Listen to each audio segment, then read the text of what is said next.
presidents.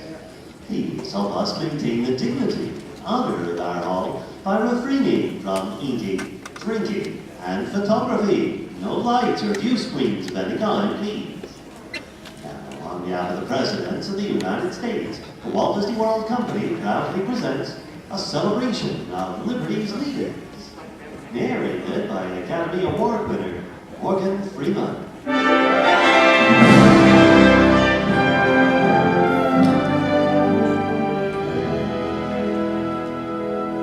We hold these truths to be self-evident, that all men are created equal, that they are endowed by their Creator with certain inalienable rights, that among these are life, liberty, and the pursuit of happiness. Almost 250 years ago in Philadelphia, a dream was born.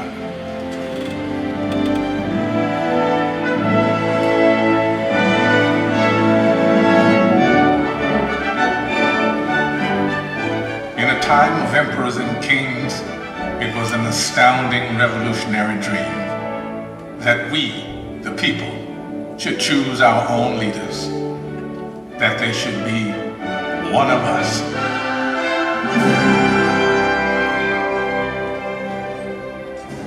This was a dream born of fire, safeguarded by sacrifice during a brutal winter at Valley Forge. Yet it was a dream that was almost over before it had truly begun. The war for independence had left the American colonies bankrupt. Leaders argued, unpaid troops rebelled, and some even cried out for a return to monarchy and for General George Washington to be crowned King of America. But the man who had led an army of farmers to victory over the mighty British Empire made it clear that the only title he desired was citizen of the United States of America. I am at a loss to conceive what part of my conduct could have given encouragement to an idea which to me seems the greatest mischief that can befall our country. If you have any regard for yourself, banish these thoughts from your mind.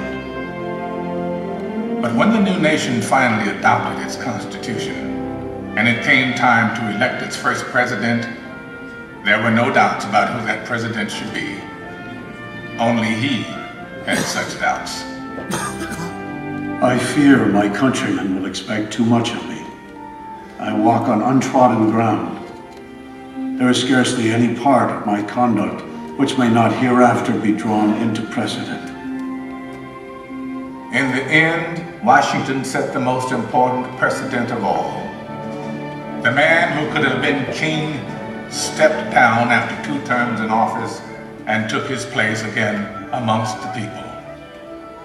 By insisting that he was, above all other things, one of us, he made it possible for any of us to dream of serving the nation in its highest office. And one day, sure enough, it came to pass that a man who wasn't an aristocrat aspired to the office of president. Andrew Jackson was a battle-forged frontiersman, and according to his predecessor, President John Quincy Adams, a barbarian who cannot write a sentence of grammar and can hardly spell his own name. To which Jackson merely replied, "It's a damn poor mind indeed that can't think of at least 2 ways to spell a word."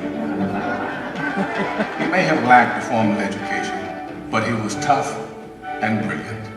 Just the ticket for a new nation of Americans struggling to turn a dream into an enduring reality. They swept Jackson into office by a landslide, and then descended on his inauguration, determined to shake his hand in person.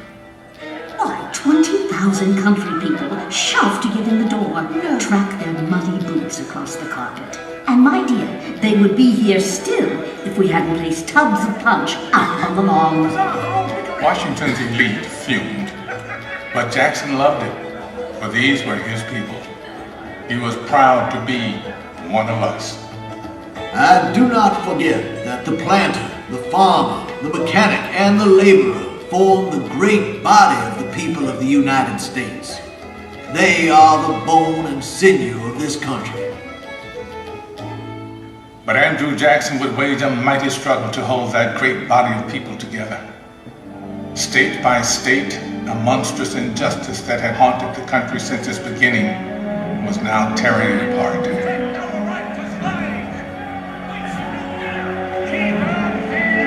As civil war threatened, we searched deep in our heartland for a leader equal to the ordeal ahead. It was perhaps a vindication of the American dream that we found a plain-spoken, self-taught lawyer from Illinois whose campaign platform could be summed up in 5 simple words. All men are created equal. I say this government cannot endure, permanently half slave and half free. A house divided against itself cannot stand. Abraham Lincoln's words touched the hearts of reasonable men. And in 1860, we sent him to Washington, where he would face the hardest task that any American president would ever face. I know there is a God, and that he hates injustice and slavery. I see the storm coming. I know his hand is in it. If he has a place, work for me. And I think he has. I believe I'm ready. I am nothing. But truth is everything. And with God's help, I shall not fail.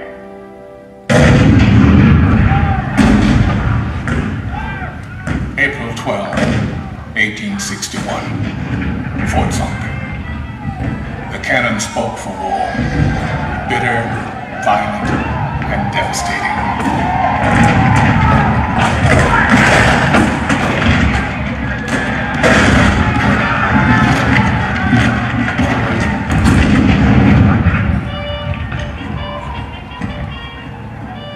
The blood of 500,000 Americans was shed in the dark days of our Civil War.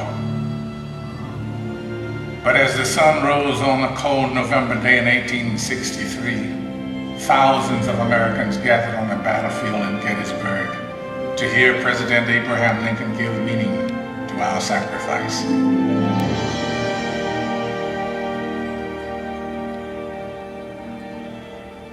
Fourscore and 7 years ago, our fathers brought forth on this continent a new nation, conceived in liberty and dedicated to the proposition that all men are created equal. Now we are engaged in a great civil war, testing whether that nation or any nation so conceived and so dedicated can long endure. We are met on a great battlefield of that war. We have come to dedicate a portion of that field as a final resting place for those who here gave their lives that that nation might live. It is altogether fitting and proper that we should do this. But in a larger sense, we cannot dedicate, we cannot consecrate, we cannot hallow this ground. The brave men, living and dead, who struggled here, have consecrated it far above our poor power to add or detract. The world will little note, nor long remember what we say here, but it can never forget what they did here. It is for us, the living, rather, to be dedicated here to the unfinished work which they who fought here have thus far so nobly advanced. It is rather for us to be here dedicated to the great task remaining before us, that from these honored dead we take increased devotion to that cause for which they gave the last full measure of devotion. That we here highly resolve that these dead shall not have died in vain, that this nation, under God, shall have a new birth of freedom, and that government of the people, by the people, for the people, shall not perish from the earth.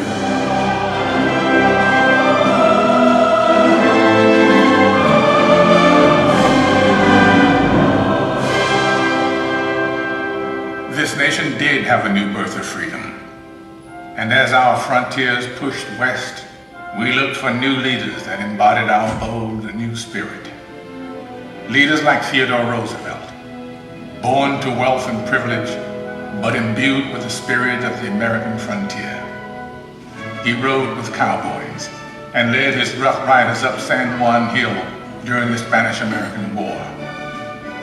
This kind-hearted, tough guy fought against monopolies and for the working class. We called him Teddy.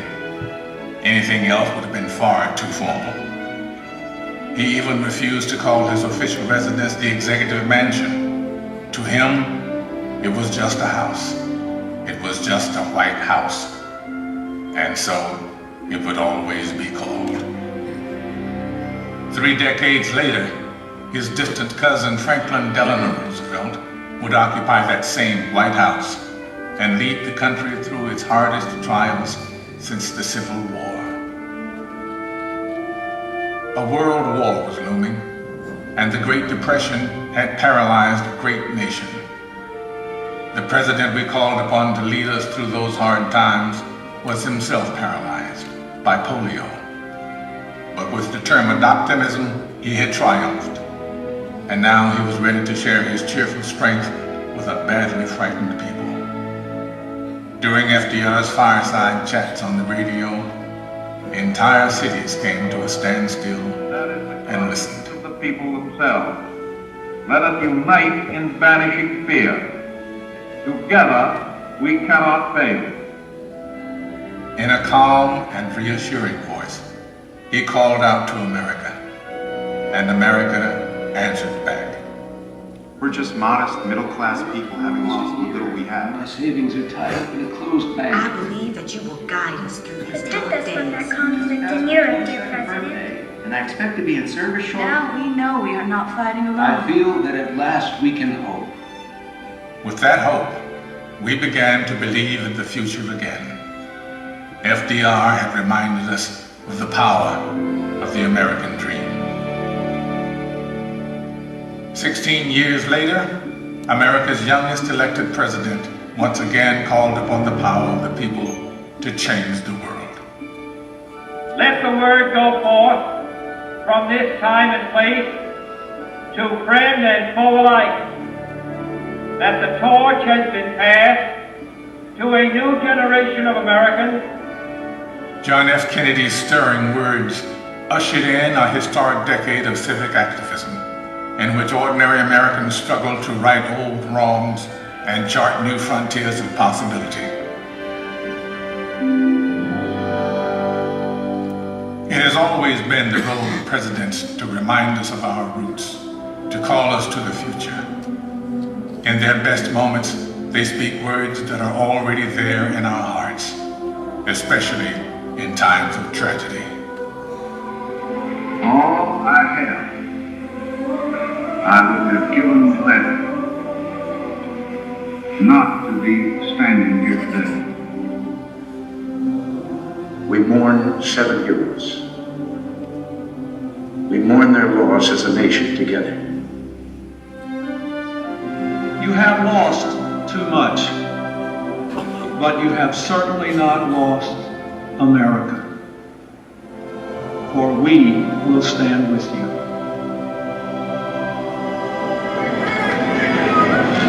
I can hear you!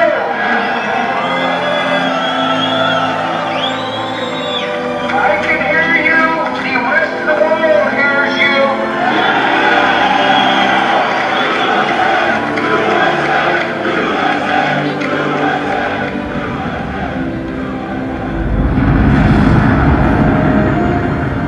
Nothing ends here.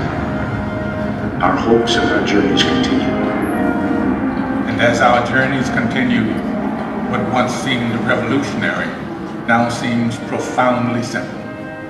That we should choose our own leaders. That our hopes should be their hopes. Our fears, their fears. Our dreams, their dreams. Ladies and gentlemen, the presidents of the United States. George Washington, John Adams, Thomas Jefferson, James Madison, James Monroe, John Quincy Adams, Andrew Jackson, Martin Van Buren, William Henry Harrison, John Tyler, James K. Polk, Zachary Taylor, Millard Fillmore, Franklin Pierce,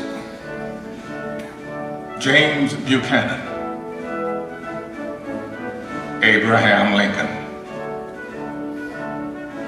Andrew Johnson, Ulysses S. Grant, Rutherford B. Hayes, James A. Garfield, Chester A. Arthur, Grover Cleveland, Benjamin Harrison, William McKinley, Theodore Roosevelt, William Howard Taft, Woodrow Wilson, Warren G. Harding, Calvin Coolidge, Herbert Hoover, Franklin D. Roosevelt, Harry S. Truman, Dwight D. Eisenhower, John F. Kennedy, Lyndon B. Johnson, Richard M. Nixon, Gerald R. Ford, Jimmy Carter, Ronald Reagan, George Bush, Bill Clinton, George W. Bush. And now we come to the present, a present that is rooted in our past. For all of liberty's leaders have one thing in common, one trust they all accepted. My fellow citizens, no event could have filled me with greater anxieties than that notification on the 14th day of April, 1789, that you had selected me to lead our nation. But it was with the confidence of my fellow citizens that I took an oath. 35 simple words that have been repeated by every American president throughout history. As long as that oath is taken and solemnly fulfilled, the American dream will endure. I, Barack Hussein Obama, do solemnly swear that I will faithfully execute the office of President of the United States and will, to the best of my ability, preserve, protect, and defend the Constitution of the United States, so help me God. Ladies and gentlemen, President Barack Obama. The American dream is as old as our founding, but as timeless as our hopes. It is reborn every day in the heart of every child who wakes up in a land of limitless possibilities, in a country where we the people means all the people. We may come from different places and believe different things, but what makes us American is a shared spirit, a spirit of courage and determination, of kindness and generosity. It is a spirit grounded in the wisdom of the generations that have gone before us, but open to the unimagined discoveries and possibilities on the horizon that lies ahead. Let us enjoy it, cherish it, defend it, and pass it on to our children as the bright and beautiful blessing it is. This enduring American dream.